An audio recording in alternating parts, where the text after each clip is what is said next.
We are talking today with a real estate attorney, and you're not going to want to miss this entire interview.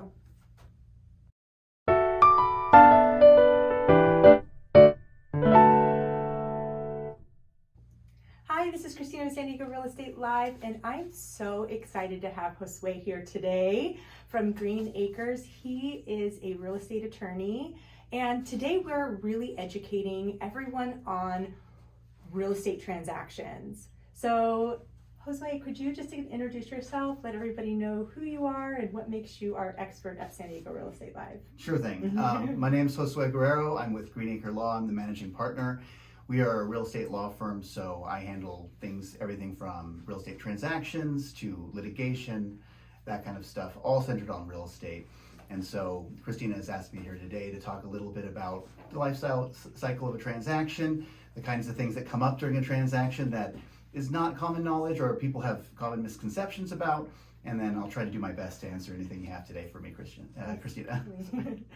So today we're talking about the real estate transaction, and I think it's really important that you watch all the way to the end, especially if you're purchasing a home or if you're a realtor and you really want to understand the RPA and what that actually looks like, because we want to make sure we're educating our clients properly, as well as if you are one of our clients, we want to make sure that you have the right information that you need to have to be able to have a smooth transaction that's going to be seamless and that you're protected as well. So Josue, let's talk about the very beginning. Like, what is a real estate agent's role? Sure. So real estate agents and realtors, their job is to help negotiate and curate a real estate transaction. So that's anything from marketing a property for sale to helping buyers identify prospective properties, negotiate the final sale price, get under contract to purchase that property, and then help them through the entire process from stem to stern until close, when you finally own the property, or in the case of the seller, finally get that check. What is a realtor's not job? Okay. So the anti-realtor, the non-job, that's actually a common misconception. A lot of people, especially if they're not in the real estate industry, tend to think that the role of an agent's a lot larger than it actually is. The biggest thing is they are not licensed contractors. They don't know anything about construction. Being around real estate for so long, they'll know more than the average Joe, but they're not licensed. They can't say whether something was done to code. They can't say whether proper permits were pulled. They can't say whether this needs to be updated or if it's grandfathered in, or all of these types of things. A lot of people think that just comes with the role of agent, but it's actually specifically prohibited by law to give advice on these things unless you're a licensed contractor, which most agents aren't. The other thing that they're not is that they're not lawyers. Mm-hmm. And so this is something I'm very jealous about, which is legal advice. You have to be a member of the bar in the state of California to give legal advice. That's interpreting anything from a statute mm-hmm. or a contract provision or anything. So agents can explain to you what the contract is and kind of go over the different things within the contract, but the legal ramifications of the contract itself or a specific course of action, if you're thinking about trying to cancel, or what happens if I just breach, that's a common question that some sellers with cold feet ask. They can't answer it. They can give you their experience because, like Christina, who has done hundreds and hundreds of transactions, she probably knows the right answer, but the state of California wants you to go ahead and ask a lawyer just to be sure. Right.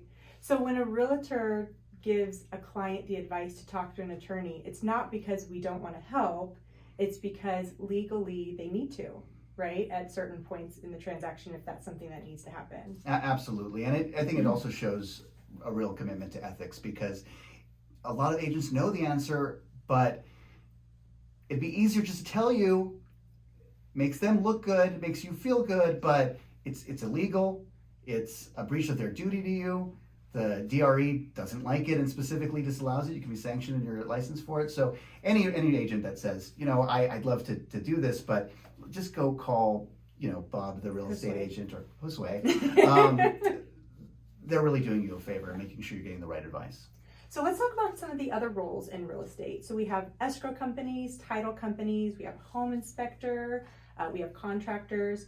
I would really like to hone in on the two other main components of a transaction and what their roles are, just because for me personally, I always like to make sure my clients are calling escrow for escrow questions and calling title for title questions, because for me, I look at myself as a conductor in the real estate transaction, and I really want to make sure that they're talking to their lender or they're talking to their escrow or title to get those questions answered. So let's talk about escrow first. What is the role of an escrow company? In California, an escrow is a third party that holds money or title documents for the parties, make sure all the documents that are required by the contract are put into escrow, reviewed, and that they exist.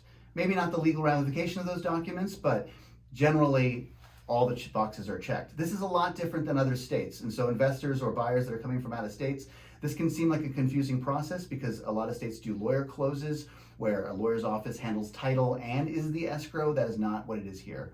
Escrow is a third party trusted person or company that will handle this stuff, because in a transaction where you don't know the buyer or the seller, you need that third party to kind of be the trusted person.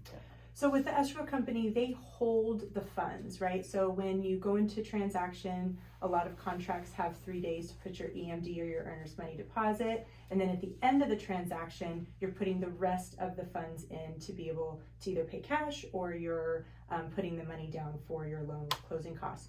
Why does the escrow company, number one, do that? And number two, why is it that we have to identify either the seller being able to say that it's an escrow company or the buyer? Because I feel like a lot of times buyers think that the escrow company works for the seller. So can we clarify that a little bit? Sure. So I think what Christina is referring to in the transaction, in the actual RPA, you could say who gets to pick the escrow, and is that a big deal, and why, and who they work for. Well, they work for the transaction. They work for both parties. In fact, if either party ever says at any time during a transaction, hey, I disagree with what's happening, stop everything, escrow has to freeze until either a judge tells them to unfreeze or all the parties agree, both buyers and sellers. And then to your first question, why do they exist, is pretty simple. If you're buying a candy bar at a grocery store, you give them the $2 and they give you the candy bar. You're not really worried about them running off with your $2. But if you're turning over, the average house price in San Diego is $1 million, and so you're turning over $1 million, you don't want them running away, because that's a pretty big amount of money. At least it is for me. And so same thing with the title. You don't want to give someone a deed that says, hey, I'm giving you my house. As long as you give me the money, you're giving me the money, right? And so that trust, that's what they are. They're trust agents that bridge that gap between strangers. Perfect. And so what is the role of a title company, if you don't mind? Title companies are insurance companies first and foremost, and I always like leading that is what they do. Now, title reps are amazing people. They have a lot of resources, probably more than most people think. In fact, title companies are the highest revenue participants in a normal real estate transaction. So you think of these big brokerages like Compass or these other ones that are out there, and just know that the average title company dwarfs them in size. And so what they do is they check title to look for encumbrances, liens, mortgages, secret owners that have died, just weird things that happen in title over the course of decades and centuries, really, that real estate title has been transferred in California. And so then they issue what's called a title insurance policy upon close, where you, the buyer, get an insurance policy that says, we guarantee that what you think you bought is what you bought. And so if crazy Uncle Eddie from Who Knows Trust pops up 3 years later and says, no, this is half my property because of whatever reason, that title insurance company steps in. They will defend you in that suit, often hire you a lawyer, or pay for damages, just like any other type of insurance product. Interesting. I don't think people usually know that a title company is insurance in that way. It's very cool. It is. They're one of Warren Buffett's favorite types of companies, I guess. guess. Hilarious. So let's move on to say that a buyer does want to purchase a property and they identify the property and they contact their realtor and they say, I want to make an offer on this property. What does that actually mean when they sign an RPA and they're sending that to the seller? And then on the other hand, if the seller accepts that offer, what are they actually saying? Sure. So the basic concept of a contract is, an agreement is kind of how we understand it, but it's 3 parts. There's an offer, an acceptance, and consideration, meaning you're actually giving something up. So you can't make a contract for nothing, and that should be obvious. So when a buyer says, I am offering you this amount of money for your house, Mr. or Mrs. Seller, what they're saying is, I am willing to be legally bound under a contract in the state of California, enforceable at law, in front of a judge, if they accept it. You're saying, I'm committing to all of that. No takebacks, no cold feet. It just doesn't work like that. Now, the California Association of Realtors form residential purchase agreement, which is the most common contract used for residential sales in California, has some outs, some contingencies, which we'll talk about in a moment, I think. But other than those narrow exceptions, offering to buy is committing that if they accept, you will buy this house. Legally. Yes. Perfect. So let's get into the actual residential purchase agreement. So there's a few parts of it that I think are the higher level ones that people really see, that every time we talk to a buyer, we're discussing these three majors. And then there's other ones that I think you probably would want to discuss as well. But the ones that are always in my forefront are the loan contingency, the appraisal contingency, and the inspection contingency. So what is the loan contingency? Could you explain what that actually means? Sure. So in general, a contingency is saying that this contract is fully binding, contingent, so as long as this thing happens. And the three that she's talking about, so the loan contingency is as long as my loan comes through. This isn't always the loan funding. That's not what it's about. And it's not always getting qualified for the loan. It's actually a little bit more nuanced than that. So you can get, as you know, pre-qualified, you can get actually, qualified, and then you can actually fund a loan and close. And so the loan contingency is saying that based on the qualification that was already submitted and all the documents that were already submitted to your lender, that the loan will fund. And if the loan doesn't, for whatever reason, you can use that contingency to get out of the contract. It's not, I changed my mind. It's not, I don't want to use that lender anymore. It's not, the interest rate's going to be higher than I thought it was. Those are not valid reasons to trigger the loan contingency. And so, with the exception if the interest rate was part of the actual approval, but that's not always the case. So if a client submits an offer with, say, Navy Federal Credit Union, are they required to use that lender? Are they able to change lenders? And what's the process if they do change lenders or any of those things? Because I feel like we get into that a lot, where people will submit an offer with one lender and then they end up going with another lender. So what's the legality of that? Sure. So you're allowed to trade horses midstream. It's not advised for a lot of practical reasons, but you're allowed to do it. The contingency, though, is locked into the one that was enumerated on the contract when you submitted the offer. So it says contingent on lender X funding on Y terms. Like, that's how it's structured. So if you switch to another lender, it doesn't matter as long as you fund and close. If you don't fund or close, then the other side and their attorneys might take a little closer look at, well, what exactly did you promise in your loan contingency? What exactly did you do during the transaction? And so that could open you up to more liability. Ultimately, if you end up funding the transaction, nobody cares about the loan contingency, obviously. It's really when you want to exercise that contingency to get out of the transaction. And loan contingencies are rarely exercised properly, so it's not really one that's a get out of jail free card. So what does it mean when you waive a loan contingency? When you waive a loan contingency or any contingency, it's saying, once again, the contract was binding. As long as this narrow thing happens, you're saying that thing happened. I'm satisfied as the buyer that I'm not worried about the loan not funding. I'm not worried about qualifications. I'm not worried about interest rates.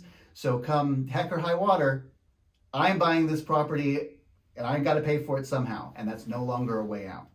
So the next contingency I want to talk about was appraisal contingency. And I know it kind of is correlated with the loan. They always kind of put them together. Do you agree with putting them together? No. I didn't think so. And then also, what is an appraisal contingency, and what would be a reason for somebody to waive that contingency? Sure. So an appraisal contingency, because appraisals are done really for the lender, so the lender's underwriting can say, we're lending $1 million. Is this thing worth $1 million or 1.2 million or whatever your loan terms are? It's them checking for themselves. But the loan contingency is for the buyer, not the lender. Mm-hmm. And so that means that for the contingency, this contract is binding so long as my investigation shows this house is worth what we think it's worth. That's all it is. And so you offer, 1.2, 1.4 million on an average piece of property in San Diego. And then you do an appraisal and you find out it's only worth 1.1. That gives you the right to cancel the transaction. Now, it may affect whether or not your loan funds, it may affect financing, it may affect a bunch of other things. All irrelevant. All that matters is, did it come in on the offer price? And if it doesn't, you can trigger the contingency. So conversely, if it comes in at or above, you're making an offer at 1.2, it comes back at 1.4, that's not a reason to cancel. That's obvious. Not a reason for the seller to cancel, which sometimes the sellers think they're allowed to cancel. It's like, wait, I could have gotten more. No. You agreed. Right. So I hope that answers the question, but that's really what the appraisal contingency is for. And why would you waive it? Once again, this contract's binding so long as the specific things happen. One of those specific things is it appraises for the right value. You might waive it because you and your other real estate professionals that you're consulting with, like your agent, believe that it will appraise or it is worth at least the amount that you're paying for, and you're willing to take the risk that it's not. Sometimes it's a very reasonable risk, especially in a competitive market where you're fighting a million other buyers, or I know that a few years ago there was a whole influx of cash buyers that everyone was losing their deals to. And so sometimes to be more attractive, to be the prettiest gal at the dance, you have to waive these contingencies. You have to shorten the inspection period. You have to do these things to get the deal and ultimately get the house. Right, exactly. I love all of this information. You're amazing. This is just so good. I think people are going to really love all of this. So I want to get into something that I get so many questions about, which is the inspection contingency and what that encumbrance is, as well as the CR, which is our full contingency removal, or when we are starting to remove these contingencies, and what that looks like. So let's start off with the inspection contingency. Why would somebody do that, and what are reasons why somebody would waive that? Sure. Inspection contingency, once again, generally contingency, binding, specific things going to happen. So the specific thing in this case is I, the prospective buyer, get to inspect the property and do my due diligence, be a responsible buyer, and I get to satisfy myself, is the condition of the house meet my standards of what I want to pay that kind of money for? Now, this is not the same as any kind of guarantee on the property's condition or anything like that. Almost all transactions for residential real estate are as is. It's also a place where people get kind of confused. As is means that when you close escrow, you agree to the state of the property as it is, subject to some non-disclosure laws. But the inspection period is your opportunity to figure out, is it good enough? Mm-hmm. So you hire, a home inspector. You have special inspectors sometimes. I always think you should get a foundation and roof inspector, but that's me. Mm-hmm. And they go into the property, they look at it, you walk around with your decision makers and significant others and anyone else that you want to see, visit the property, and then start spotting things that you think might be an issue. Right. For maybe a request for repairs or whatnot.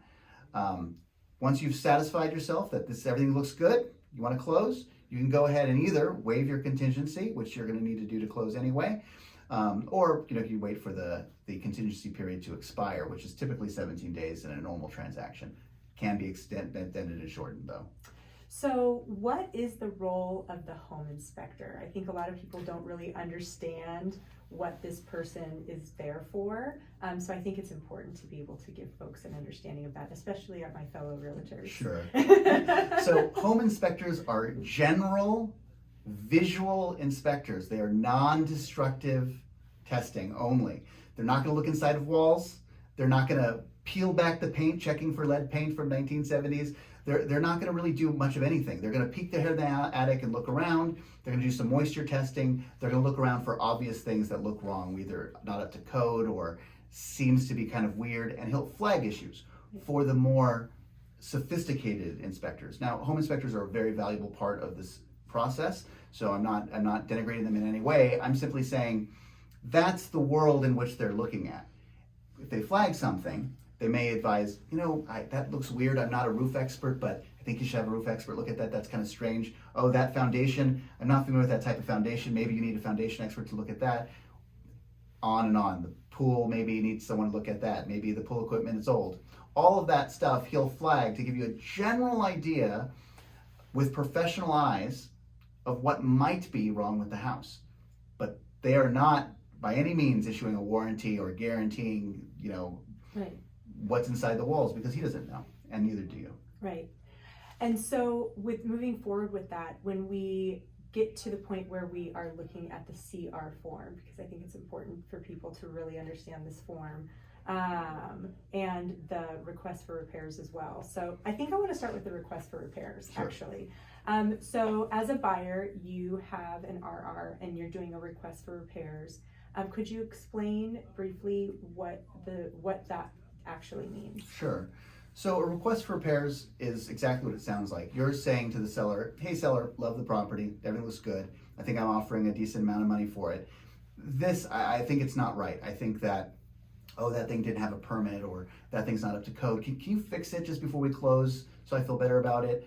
And often the seller will either accept the request for repairs, which is an addition to the contract. So at this point in the transaction, the seller's already promised to sell you the house at a certain price. By accepting the request for repairs, they're saying, I will also do this thing before close of escrow. It's an additional obligation they're undertaking. Mm-hmm.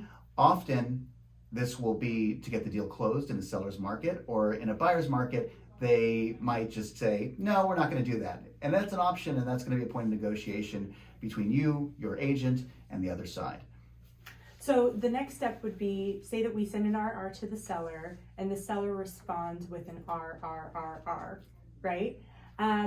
Could you explain number 2 in the RRR? Oh, I don't know if I have the form memorized to that degree. So number 2 is when someone, basically when they agree to the RRRR, and Mm-hmm. the agent does number 2, you're either agreeing with the form, the CR that's attached, or the home inspection is waived in that way. And that's Okay. that particular line. Sure. I'm not an attorney, So I'm not going to explain it, but I know that a lot of realtors and sellers and buyers don't understand that particular part of the request for repairs. Right. And so it's analogous to a counteroffer, but it's a bit more nuanced than that. So Christina's referencing the CR, so that's the contingency removal form, and then this RRRR section also has a section in there that says, all right, the inspection contingency is being removed because we're agreeing to this. Right. So they're separate and different, so I'll walk through both of them together Yep. because they kind of talk to each other a little Yes. bit. In the request for repairs, you're saying, hey seller, please fix this thing and then we can do the deal. The seller says, all right, I accept it, but in exchange for me doing this extra thing that I didn't need to do when we opened this transaction, you, Mr. and Mrs. Buyer, are going to waive your inspection contingency. Because now that you've done all your inspections enough to ask me to do stuff and spend money to improve and fix the home, it's only fair that once I do that, you don't come back at me with some other thing that you found down the road. So let's get this all done in one conversation. So I'll fix the thing, you remove your inspection contingency, we will proceed with the transaction. This is different and separate and apart from the general contingency removal form. So California Association of Realtors form, the CR, is a contingency removal which says we are removing all or some of the contingencies in a transaction, and it has all of the different contingencies that is typically found in the RPA. And then if the buyer signs that document, they're waiving all, usually all, but all the contingencies that are enumerated or identified in that document. You don't need a CR to waive your inspection contingency. You don't need an RRR to waive it either. These are just convenient forms that are produced by the California Association of Realtors internal legal department, because they're just amazing lawyers and they know all this stuff inside and out, and they're trying to help us not get sued. But you can waive contingencies on a napkin, so don't be careful about getting too tied up in the formalities of all of this. The forms are here to guide us, not dictate to us. Perfect. I like that. So when somebody clicks the number 4 on the contingency removal, which basically says, I'm removing all my contingencies, I've looked at title, I've looked at all of those things, versus 3, where you can identify the contingencies that you're going to keep, what does that actually mean? Okay, so as we've gone over a couple times, a contingency is this contract's binding as long as this thing happens. By signing number 4 on the CR, you're saying all those things have happened, satisfactory to me, my significant other, my dog, everyone, we're good with this. So there's no longer contingent or conditional, it's absolute. So something changes in your life, something changes in the market, that job fell through in Des Moines or whatever, that you're bound. The only way out at that point is if the seller allows you to be out, and a couple other very minor exceptions that rarely apply. And so when you waive your contingencies, you should be ready to buy. You should be ready to pony up the cash to close the transaction and be a proud new homeowner. What's the implication of their deposit once they sign a full contingency removal? Sure. So the earnest money deposit, that amount that you put down at the beginning to open the transaction, typically around 3% of the purchase price, that becomes a hard deposit, or some people use all kinds of weird languages to describe it, but basically it's not yours anymore. I think that's the easiest way to look at it as a buyer. If you breach and decide, I can't buy this because of one of those million things that happen in life happened, by signing the CR, you're saying that deposit's going to go to the seller to compensate them for the amount of time it's been off the market, for the amount of work that we've been doing for all of this stuff, trying to get you, Mr. Buyer, to buy this property. Right. You're going to compensate us for that. So can the seller agree to give them their deposit back after the contingency has been removed? Sure. Sellers can agree. It should never be relied upon that that will happen. So what if it gets to a point in a transaction, and this is kind of the part of it that's not fun to talk about, but I think it's really important for us to understand, because again, as a realtor, I'm not a lawyer and I can't give advice to my clients, I refer to you, but this is where the transaction starts to get to a point where I have to step away as the realtor, because it's the attorney's job at this point to really help the client. So what if the seller and the buyer just don't agree to either giving the money back to the buyer or the seller receiving the deposit? Either way, whether the contingencies were removed or not, if a transaction cancels and that deposit is there, what happens if there's not an agreement? Okay, so if escrow gets wind of a disagreement especially about money or closing, by law, state law, it's out of their hands. They're not allowed to give it to anybody. So they can't disperse it back to the buyer. They can't split the baby and give it to both sides. They can't give it to the seller. They're not allowed to. The only thing that can change is if they can somehow come to an agreement, or a judge or arbitrator says, I order you to release the money to Bob the buyer or Sally the seller. Right. As far as this kind of dispute, the contract is really well developed about handling transaction disputes, in both to try to iron out issues so that we can get through those issues to close, or sometimes, unfortunately, get through those issues to cancel. And both are very possible. The two main ways to solve problems in the contract is mediation and arbitration. You're required to try to do mediation first. It's where both sides get together with a neutral third party and say, all right, so what are the issues? What are we willing to do? Can we work with each other and try to figure this out? Okay. If that's unsuccessful, or if one side refuses to, which is really, really bad, never do that. You waive a bunch of stuff if you do that. You can go to arbitration, which is like a mini private trial. It's not a pleasant experience, and really only in the most extreme situations. To give you an idea, though, I've done about 200 mediations on transactional disputes, and I've only had 7 not settle.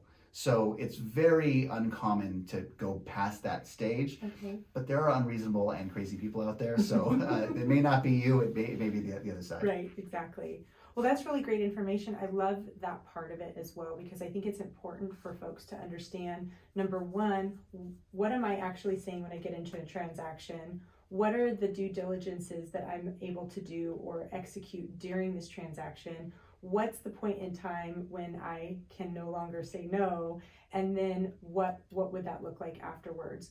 I think the final thing that I kind of wanted to talk about was, once a transaction is closed, say that they get their keys to their house and everything's great, and something happens afterwards. Is there any kind of situation that you've heard of? Because I haven't come across that, to be quite frank, but it's interesting, right? Is there anything that ever happens after a transaction that you would say is something to give people advice on that kind of aspect? A lot. And so I figured as much, but I kind of always step away after that, and my clients have always been really happy with their purchases. So, give us some insight, maybe Sure. briefly, of Okay. some things that that somebody can do if maybe something happens where they don't have discovery, or there's some other, I don't know, you tell me. Well, the number one category of things that happens after close is non-disclosure. And so in the state of California, the sellers are required by law to disclose to the buyer all facts that would materially affect the value of the property. That's a really big category. That can be anything from crazy Eddie neighbor that's always cranking up his motorcycle at 5 o'clock in the morning every single day. That might be something that you should have been told about. Right. Or, oh, we replaced the roof back in 92, but we used my cousin Bob instead of a licensed contractor. Or any number of things, additions without permits, ADUs or garage conversions done without licensing or any kind of permission from the county. All of that stuff needs to be disclosed. So if it wasn't and you found it, well, the seller's in some trouble. A lot of people immediately go back to their agent and said, you should have known about this. But as we've talked about at the top of this interview, Christina's not allowed to pull permits. They're not allowed to give advice on this stuff. So, and they wouldn't know anyway. I mean, how would you or I know if there's some defect hidden in the wall that the seller was, giggling about at close? I mean, that's rare. And as Christina pointed out, it is very rare for transactions. Now, in my world, it's very common because, of course, what happens when you see that, you come running to a real estate attorney. And so most of the transactions I see are people in that situation. So I do want to touch on one thing that you said that you upped one of my thoughts on seller disclosures. So there's two different types of seller disclosures that I've come across, and there might be more, but these are just in my thought process. So there's a seller disclosure of somebody that's actually lived in the property, versus there's a different kind of disclosure, right, when they've never lived in the property. Could you explain just really quick, and we'll wrap this interview up, but just the difference between the two, and any advice that you'd want to give a buyer if they are getting disclosures from somebody that hasn't lived in the property versus lived in the property? Sure. Yeah. Generally, you shouldn't rely on disclosures. You should do your due diligence and be ready to accept weird things that you didn't know about, because buildings are large, complex objects with a million different parts, and you're not going to know everything, and you need to be okay with that.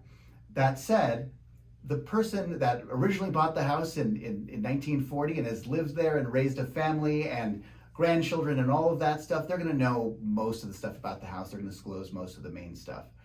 They shouldn't be scared if they're getting like 50 pages of disclosures, because they've lived there for 25 years, right? I would be thrilled if I got, when I help my clients in a transaction, we over disclose. That's always just over disclose. Now there's the other situation where house flippers, that's a really, most non-disclosures happen with house flippers. And also in probate estates. So where someone has passed away and it's a trust sale or a probate sale, the heirs are doing their best to go through the house and disclose everything they know about, but they didn't live there. So they don't know anything more than your inspectors are going to tell you. So in those transactions, which often can be great deals and great ways to find real estate, the buyer needs to be okay with the fact that the seller knew less and therefore disclosed less, because the disclosure rules only require disclosure of stuff the seller knew about. Right. So if they didn't know, they can't tell you. Interesting. So thank you so much for all of this great information. We've gone probably longer than we've ever gone in an interview, and I know that this is information that folks really need to know. I love all of this, and if you need some more information, how can folks get a hold of you if they need a real estate attorney or if they have a question? Because you're so good. You have such a great team that answers questions, and they're really on it. So I want to make sure that if you do have any questions about real estate law, that they contact you. I appreciate that. So once again, my name is Josue Guerrero from Greenacre Law. We can be found at www.greenacre.law. Perfect. And I want to, for you all to keep in mind, if you are buying a home, find an agent that is a full-time agent that really understands and has done a lot of transactions, because we're really able to help you go through a transaction and really understand what's going on. And then we have great teams to be able to advise on the law side. But again, real estate and buying real estate can be a beautiful thing. It can be seamless and easy, but you definitely want to be educated, have the points of reference to know what you're signing, as well as have the resources that you need thereafter. So again, this is Christina of San Diego Real Estate Live. Please like, follow, and share, and we will see you on the other side. Have a great day. Bye.